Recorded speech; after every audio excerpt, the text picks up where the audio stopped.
안녕하세요. 당근쌤의 수학교실입니다.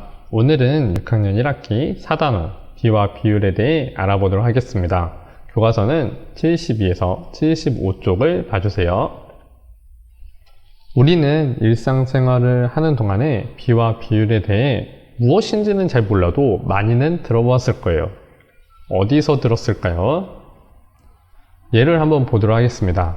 여러 회사의 스마트폰 판매율, 여기서 율이라고 붙은 게 비율을 뜻해요. 모니터 가로 세로의 비율, 요리 중에 양념을 만들어야 하는데 고추장과 간장을 1대3의 비율로 넣으세요 라든가 우리 반 남학생과 여학생의 비, 이렇게 많은 곳에서 비와 비율은 쓰이고 있어요. 특히 요리할 때 많이 쓰이고 있죠. 비와 비율은 많은 내용을 담고 있는데 그 중에서 오늘은 가장 기초적인 두 수의 크기를 뺄셈과 나눗셈으로 비교하는 것부터 시작하도록 하겠습니다. 자, 교과서 76쪽을 보도록 하죠. 문제 1번을 함께 보도록 합시다.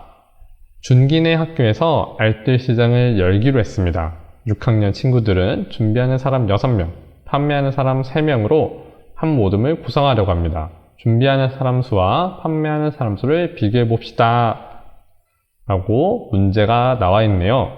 자, 그런데 문제를 처음 봤을 때 그냥 읽기만 하면 안 됩니다. 그럼 문제를 보면 가장 먼저 해야 할 일은 무엇일까요? 바로 문제 속 키포인트 파악.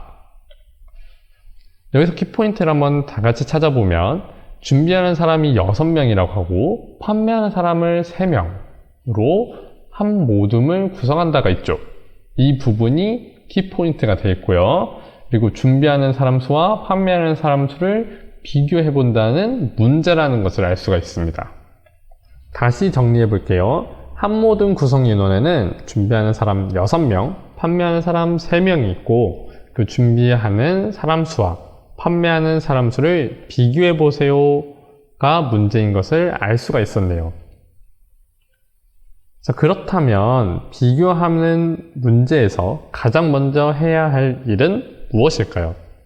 바로 기준 정하기입니다. 그럼 이 문제는 무엇으로 기준을 정해야 할까요? 이 문제는 준비하는 사람 수와 판매하는 사람 수를 비교해 보는 문제니까 준비하는 사람 수로 기준을 정해도 되고 판매하는 사람 수로 기준을 정해도 됩니다. 자, 먼저 준비하는 사람 수로 기준을 정해서 풀어보도록 할게요. 준비하는 사람 수로 기준을 정했으니까 준비하는 사람은 더 많다 혹은 더 적다로 문제를 풀 수가 있겠네요. 자, 그렇다면 누가 더 많은지 확인해야겠죠? 준비하는 사람 6명, 판매하는 사람 3명. 준비하는 사람이 판매하는 사람보다 더 많죠? 그럼 이거를 답으로 적을 때는 준비하는 사람이 더 많습니다 라고 비교할 수가 있겠네요.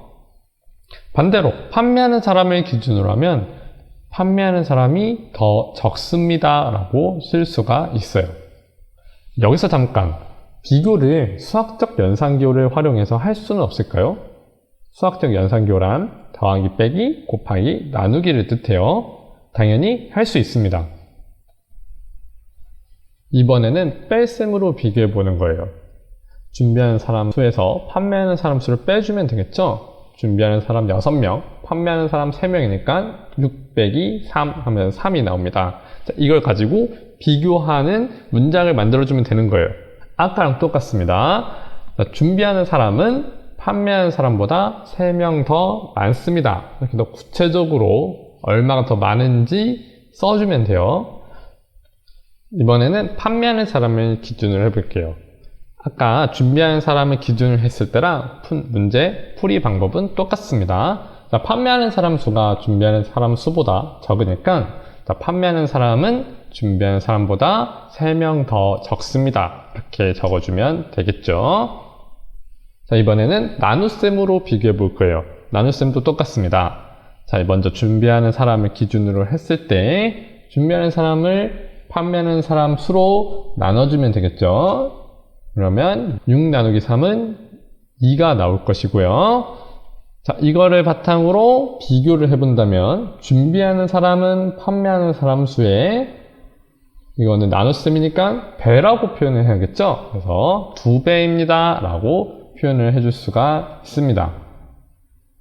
다시 판매하는 사람을 기준으로 하면 판매하는 사람의 수 3, 준비하는 사람 수 6이니까 3 나누기 6은 2분의 1이라는 숫자가 나오게 되겠죠. 자, 그렇다면 이것도 비교하는 문장을 쓸 때는 판매하는 사람 수는 준비하는 사람 수의 2분의 1배입니다 라고 적어주면 됩니다. 여기서 잠깐, 여러 모둠을 한 번에 비교할 수는 없을까요? 여러 자료를 한 번에 볼 수 있으면 비교하기 편리하다는 생각이 듭니다. 자, 그런 자료가 하나 있어요. 바로 표가 되겠습니다. 교과서 75쪽입니다. 여전히 한 모둠 구성 인원은 준비하는 사람 6명, 판매하는 사람 3명이에요. 자, 그렇다면 모둠수에 따른 준비하는 사람 수와 판매하는 사람 수에 맞게 표를 완성해 보도록 하겠습니다. 자, 모둠수가 하나일 때는 준비하는 사람 수 6명, 판매하는 사람 수 3명인데 모둠수가 2개로 늘어나니까 한 모둠 구성 인원이 준비하는 사람은 6명이 더 더해졌고 판매하는 사람은 3명이 더 더해진 결과가 나왔죠. 여기서 알 수 있는 점은 모둠수가 하나씩 늘어날 때마다 준비하는 사람 수는 6명씩 늘어나고 판매하는 사람 수는 3명씩 늘어난다는 사실이에요. 그걸 알면 표를 완성하기 쉽겠죠. 준비하는 사람 수는 이미 완성이 돼 있으니까 판매하는 사람 수를 보면 판매하는 사람 수가 모둠수가 1일 때는 3명, 모둠수가 2개일 때는 6명, 모둠수가 3개일 때는 6에다가 3을 더하면 되겠죠? 9, 모둠수가 4개일 때는 9에다가 3을 더하면 12, 모둠수가 5일 때는 12에다가 3을 더하면 15가 나옵니다. 자, 이렇게 표를 완성할 수가 있고요. 자, 이 표를 바탕으로 이제는 이 모둠수에 따른 준비하는 사람 수와 판매하는 사람 수를 뺄셈으로 비교해 보도록 하겠습니다. 아까랑 풀이 방법은 똑같습니다. 단지 모둠수가 변할 때마다 준비하는 사람 수와 판매하는 사람 수를 각각 빼줘서 값을 구해야 한다는 차이가 있죠. 한번 값을 구해볼게요. 모둠수가 하나일 때 준비하는 사람 수 6명, 판매하는 사람 수 3명. 6 빼기 3은 3이 나오겠고요. 모둠수가 2개일 때는 준비하는 사람 수가 12명, 판매하는 사람 수가 6명. 12 빼기 6은 6. 모둠수가 3개일 때는 18 빼기 9는 9. 모둠수가 4개일 때는 24 빼기 12는 12, 모둠수가 5개일 때는 30 빼기 15는 15가 되겠습니다. 자, 이걸 바탕으로 비교를 해보면 모둠수에 따라 준비하는 사람은 판매하는 사람보다 각각 3명, 6명, 12명, 15명 더 많습니다 라고 비교를 할 수가 있겠네요. 이번에는 나눗셈으로 비교해 볼게요. 나눗셈도 똑같습니다. 여전히 모둠수가 변할 때마다 각각 값을 구해주면 되는데요. 자, 그럼 구해보면 되겠죠? 자, 모둠수가 하나일 때 준비하는 사람 수 6명, 판매하는 사람 수 3명. 그러니까 6 나누기 3은 2. 모둠수가 2개일 때는 12 나누기 6은 2. 모둠수가 3개일 때는 18 나누기 9는 2. 모둠수가 4개일 때는 24 나누기 12는 2. 모둠수가 5개일 때는 30 나누기 15는 2. 이렇게 해서 구해주면 모둠수에 따라서 준비하는 사람 수와 판매하는 사람 수가 나눴을 때 2라는 사실을 알 수가 있어요. 그렇다면 그거를 답으로 쓸 때는 준비하는 사람 수는 항상 판매하는 사람 수의 2배입니다. 이렇게 적어줄 수가 있겠네요. 여기서 잠깐 뺄셈으로 비교한 경우와 나눗셈으로 비교한 경우의 차이는 무엇이었을까요? 다시 뺄셈으로 비교한 경우를 살펴보면 준비하는 사람과 판매하는 사람 수의 차를 모둠수별로 보면 각각 다른 값이 나온 것을 알 수가 있습니다. 자, 이걸로 볼 때 뺄셈으로 비교하면 준비하는 사람 수와 판매하는 사람 수의 관계가 변한다는 사실을 알 수가 있어요. 이와 비슷한 예로 두 사람의 나이 차이를 비교하는 경우가 있어요. 반면에 나눗셈으로 비교한 경우는 준비하는 사람에서 판매하는 사람을 나누면 모둠수에 상관없이 전부 다 2라는 값이 나오는 것을 알 수가 있습니다. 자, 그래서 이 준비하는 사람 수와 판매하는 사람 수의 관계가 변하지 않는다는 것을 알 수가 있어요.